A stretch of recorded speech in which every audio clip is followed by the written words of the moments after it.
So, this year 42 of us, aged 13 to 17, came together at the Athens Democracy Forum to ask a question central to our lives. How can young people resist extremism and defend democratic values? We shared our experiences and recognized that extremism is not distant. It affects our families, peers, schools, and online spaces. We discussed the forces that can pull young people toward extreme ideas. Forces such as pressure from family or peers, social media echo chambers, insecurity about belonging, polarization around COVID and vaccines, the absence of civic education, economic anxiety about our future, corruption in politics, stressful news cycles, and days of organizing online. Through role play, we discovered that the most effective way to counter extremist views is not confrontation, but dialogue. Listening, showing respect, finding common ground, and asking thoughtful questions. Facts and logic alone often failed. Empathy, without engagement, wasn't enough. This exercise showed us how difficult it is to change extremist minds, making prevention, civic education, and stronger democratic culture more important. We worked in small groups to design concrete recommendations about how we can best prepare young people to prevent and resist extremism. We want them to be clear, easy to understand, and above all, actionable. We followed the same method for each one of them. Who should take action, what they should do, and why it matters for young people in democracy. We focused on 5 areas of importance: education and schools, online and social media, families, community, and inclusion, youth participation in politics, and last but not least, support systems and mental health. Here are our proposals and recommendations. They are addressed to policymakers, educators, NGOs, communities, and families, and anyone affected or affecting the appeal of extremism in younger generations. Firstly, we will start with education and schools. We believe that the Ministry of Education should establish a dedicated period in schools where teachers and students can openly discuss political and social issues. This would give us a space to practice dialogue and learn to respect different views. Schools should also provide civil education and training in critical thinking so that we can better navigate misinformation, especially now with social media. Teachers should receive professional training to be equipped for this task. We want schools to organize debates and workshops with external experts because practicing free speech and hearing diverse perspectives help us grow into active citizens. We advocate against political party biases in schools, university, and in classrooms. Finally, we believe schools, through active youth councils, should collaborate more closely with schools' leadership as well as local governments and communities, take a more active role on school and other policy areas, and work together on real neighborhood issues so that our education connects to the world we live in. Moving on online and social media. We know how deeply social media affects us, and we see both its dangers and its potential. Parents and guardians, but not the government, should help us set healthy limits on our use on social media, so that they do not negatively influence our lives with harmful content. NGOs should partner with collaborations on online platforms to make algorithms more transparent and to reduce their hidden biases, redesigning algorithms to make diverse content more visible, so that echo chambers do not isolate us. We believe governments and tech CEOs must not secretly collaborate in ways that reduce accountability or manipulate what we see. Platforms should limit the influence of powerful individuals so that no single person dominates public debate online. Moving on families, community, and inclusion.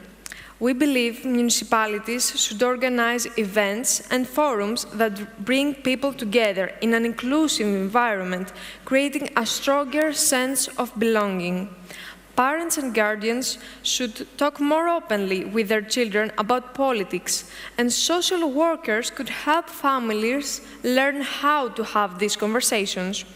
Communities and online platforms should provide spaces where parents and children can actively share their own stories, because telling our stories builds empathy and breaks down isolation. Parents also need guidance and seminars about the risk of radicalization so that they can support us better. Families should encourage emotional awareness and openness and support our mental health with the help of psychologists where needed, so that we feel safe expressing ourselves and trusted at homes, at schools, and in our communities. Above all, parents should understand the importance of validation and acceptance of their children and the significant impact their relationships have on us and our futures. And of course, on youth participation in politics, we want municipalities to fund youth-led newspapers and projects so that our voices and our concerns are heard. We believe that schools should dedicate at least 1/3 of the field trips to governance and history, giving us real-world examples of how democracy works. We want to be able to engage with NGOs and governments through workshops and online platforms. And that way, civic participation would become more accessible to everyone. We want a new and separate platform where young people can get reliable information outside the toxicity of the mainstream media. We want the municipalities to establish youth councils where students from different schools would come together and provide transparency and constructive criticism on the local governments, including the mayors, of course. And finally, we believe that the Article 55 of the Greek Constitution should be changed to lower the age requirements for election to Parliament from 20 years of age so that young people can begin shaping democracy from much earlier on. Moving on to support systems and mental health. We know that extremism feeds off isolation, anxiety, and a lack of support. And that is why we call on the ministries of health, social welfare, and culture, as well as welfare organizations, to raise awareness on the challenges that vulnerable people face. We believe that the Ministry of Education should introduce a weekly hour of social service so that we can learn empathy by addressing real-life issues. We believe that the Ministries of Education and Health should provide schools with present psychologists that can help the students without needing parental knowledge or consent. We believe that social workers should be properly funded and incentivized, since their work is essential to helping families and communities. Finally, we believe that governments should allocate more resources to research and expand mental health services to the younger generation, so that no young person feels left out. And in conclusion, our proposals all come from and are connected to our past experiences as young people who are living in an increasingly complex and polarized world. We truly believe in the value and importance of being able to raise our voices and to work on valid and, most importantly, actionable policy contributions. We are extremely grateful to the Athens Democracy Forum for the opportunity that they have provided us with. And we are eager to discuss these recommendations with you further, even beyond this forum. Resisting extremism starts with listening, learning, and building stronger communities in schools, online, in communities, and in politics. It starts with engaging proactively and directly with the youth that is involved. And most importantly, it requires adults that are willing to trust us, include us, and act on our recommendations. We are an important part of defending democracy, today and tomorrow. Thank you all very much.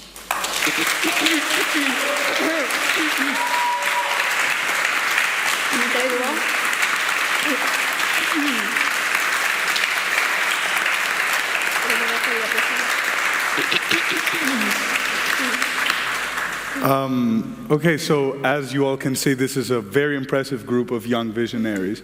But I would like to remind the crowd, before my line of questioning, that we are up here representing a group. So I'd like to ask of you to give me one more round of applause as the rest of the teams stand up so we can recognize the whole group and the work that they've done. So teams, please stand.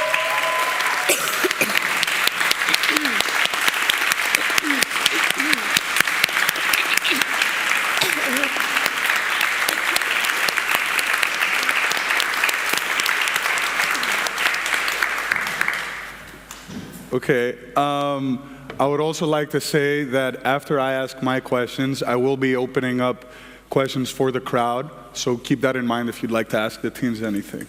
But for me, what I want to know, after following some of your workshops the last couple of days, I noticed a general trend, with all of you, that you all feel ready and willing to talk, learn, and participate more in politics and political thought. Despite not really being able to in your communities, your schools, at home. So following the last couple days of workshops, are you still determined in achieving your goals? And how do you plan on doing that? Yes, if anything, frankly, I feel more determined than ever now. And you see, despite the lack of opportunities in our schools and in our communities, seeing my peers commit to such discussions in the past few days has fueled my motivation to keep speaking and keep pushing for change. And I intend on doing that by staying engaged with forums and seeking opportunities similar to this one, and perhaps pursuing politics much more seriously in the future. Thank you. I totally agree with you, Ovid. I would like to add that during these past few days, we became a group. We openly shared our stories, our beliefs, and our values, and we came up to these recommendations. And I believe that we're all feeling that we are more determined than ever, that our voices actually have an impact and matter. And personally, I'm interested in creative writing, so maybe through my writing I can express everything I learned from this forum about politics and extremism and about comparison. Okay, yeah, really great opinions, both of you. I think that after the Athens Democracy Forum, I feel even more determined to pursue my goals, and I think this really pushed me into maybe one day becoming a politician. I think that these last 3 days we really became a team with people that we didn't really know, and we collaborated really good. This experience taught us that young people can play a role in shaping democratic communities and societies, and encourage us to keep working and keep up the good and hard work that we have put all these 3 last days. The discussion and workshops showed us that problems that deeply affect our everyday lives, such as extremism, cannot be solved alone, but they need empathy, they need collaboration, and above all, they need commitment, something I think that the whole team did really show the whole time that we were here. And personally, now I feel even more confident and motivated to keep speaking up, and I'm forever grateful for the fact that I did have this chance to participate here and having the chance to speak here right now. Fantastic. So you all, everyone, the whole group, very admirably chose to participate and follow the Athens Democracy Forum, an event that most wouldn't necessarily assume people of your age group would follow, thus challenging the norms that you set out to break. And after your experience, I'd like to ask, what do you, I wanted to ask if you wanted to share more about what you got out of this event and any new perspectives that you've gained. So I think that during this forum, we gained new perspectives about democracy and how deeply extremism can affect democratic values. I think we also learned how important it is to collaborate effectively with others in order to find a solution about such a deep problem that affects us. Now, personally, one thing that I did really like and enjoy and made me feel more welcome and included was talking to the adults in this forum. Like, I went and asked them questions and what they were working on, and I think they passed on some of their knowledge to me, and I'm really happy for that. And also, I think that I kind of took a glimpse of what my future might look like if I decide to take this path. What else? Okay, yeah, overall, this event taught me that democracy requires active participation, open dialogue, and above all, willingness to understand the other person's point of view on the same thing that we all are looking at. Mm-hmm. I totally agree with you. I would like to add that I'm very grateful that I had the opportunity to be in this year at Athens Democracy Forum. I was also in last year's, and it was as pleasant as was last year's. We formed new friendships. We learned so much things about politics and extremism. I think I realized that we're not alone. We have each other, and that maybe we have a chance of being heard by the adults. That we are not just the future, we are the present. Yes, that's what I would like to add. Yes, you both make very excellent points. And I would like to add that in the past few days, we got to hear diverse voices and opinions. And we perhaps realized that our voices can matter too, and there are adults that are willing to listen to us. Frankly, we also realize that politics don't need to be reserved or exclusive to the older generations, but we can start making an impact too. And frankly, yes, if the adults are willing to listen to us. So yeah, that's it. Great. Now I'd like to give the crowd the opportunity to ask any questions if they'd like to. Yes. Hi, I'm Urban from the International Youth Think Tank. You have done such an amazing job. 2 quick questions. How important do you think from your discussions that school democracy is for teenagers? I mean that you are entitled to be part of deciding things of relevance in school. And the second question, have you had any heated discussions during the week around any specific things? So is there an example in the group where the tensions have been bigger than otherwise? Because it would be interesting to know that you must have some differing views, I would assume. And what would that then be about? Can I take the first one? Well, frankly, school contributes to a person's growth very greatly. And for that reason, I think if we learn democracy in schools, it's going to be leave an everlasting impact on us. And it is very important because it's where we get to express ourselves, we get to socialize, and we get to, frankly, learn how to live. So, yeah, go for it. Do you want to add something about it? No, but can you? I will answer the second question. During the past 2 days, I think we have some disagreements because we are so many, and everyone comes from a different background and have different views and beliefs. But we were all very respectful, I think, about our opinions, even those that contradicted. Yeah, can I add something to that? Okay. So we didn't only discuss about extremism, but we also discussed about other things, such as, I believe, LGBTQ plus community. I think this is where things got a bit heated, but nothing major, like everyone respected each other's opinion, so we didn't really have any problems. And I think that the team was really respectful one to another, and this is how we found new solutions, and yeah. Yes. Yeah. Hi, my name is Audrey. I'm in my 3rd year at Miami University in Ohio, and I was just wanting to ask you guys, we're in the same generation. Is there something specific you think our generation should be focusing on now in politics? Because the oldest part of our generation is 26, 27. So what do you guys think we should be actively focusing on now, that takes top priority? Do you want to take it? Frankly, from my personal point of view, I believe that our generation should be focusing more than anything on resisting extremism, as it was the topic of our forum as well, because it is extremely dangerous, frankly, and we all know that. So, yeah, that's what I think is the most important thing. I would like also to add that I think a big problem is the spread of fake news and how we have to find ways to prevent it because this creates many misunderstandings. Okay, and something that I also want to add is that I think our generation should be more involved in politics and actually voting because of what we have seen these last years, that young people aren't really that connected and go vote. So I believe that, yeah, we should go vote.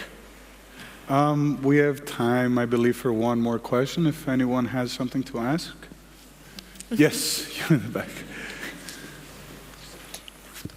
Thank you very much. I'm Lefteris from Democratic Odyssey before, but also the author of the book, Erasmus Citizen, which talks pretty much about one of your proposals, about Article 55 of the Constitution in Greece, which says that somebody has to be 25 years old to be a candidate for the national or the European elections.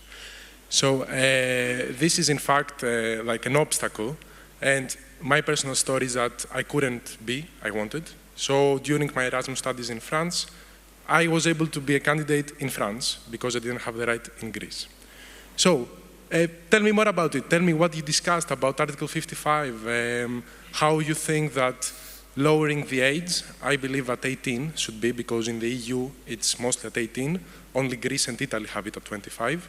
We should lower it, but tell me more about your discussion, what are your thoughts about it, and I don't know if you maybe see yourself in the debate as young people. Thank you. Do you want to take that? Sorry. Actually, this was one of the discussions that our opinions contradicted because the student that had this idea believed that we should lower the age to 17, while others said 18, while others said 20. So we decided just say to lower the age and not be so specific, because I don't think we are the ones that should decide this. Maybe someone better can. I'd like to add on to that. Yeah, there was some disagreements, but I think we all agree that the electoral systems all around the world need to become more participatory and more accessible to everyone. Yep, and we also believe that in that way, young people can participate more in politics and have a bigger interest. Mm-hmm. Unfortunately, that's all the time we have, so I'd like one more round of... Can I ask one more question? Okay. Sure. Thank you very much. That was fantastic. And I completely agree that you are the present, indeed. So in that spirit, if you were me, what would you change at the Athens Democracy Forum? What would you like to see differently next year, done differently? And sorry, before you answer, while you're thinking about that, I just want to thank Anthony Kefalas, our Vice Chair, because he's been leading this from the very beginning 4 years ago. But Elena Macri has been instrumental in driving it, a driving force behind it as well, and of course Myrto, Xanthopoulou and Manos. So, what would you change? Can I start? I believe that we had a lot of work to do. We had first to learn one another and then start talking about the topic and actually come up with the recommendations. And we had a very short period of time to do that. So I think maybe if we had more time, we would be better prepared, have more recommendations, and yes. Okay. I believe that maybe we could add 1 day more, because it was actually a bit exhausting to come at 8:30 the first day, 8:30 a.m. and then the forum ended at 8:30 p.m. So that was a bit, yeah. And also I think that if we had 1 more day, we could discuss about more things. But overall, it was a real nice experience how it was organized, so I don't really have any problem with that. I would perhaps ask for more breaks that take less time, perhaps more breaks, but lesser time period. Yeah, that's what I would ask for. Because, it was kind of tiring. My brain got fried. Okay. Okay, one more round of applause, please, for all of the teams that participated.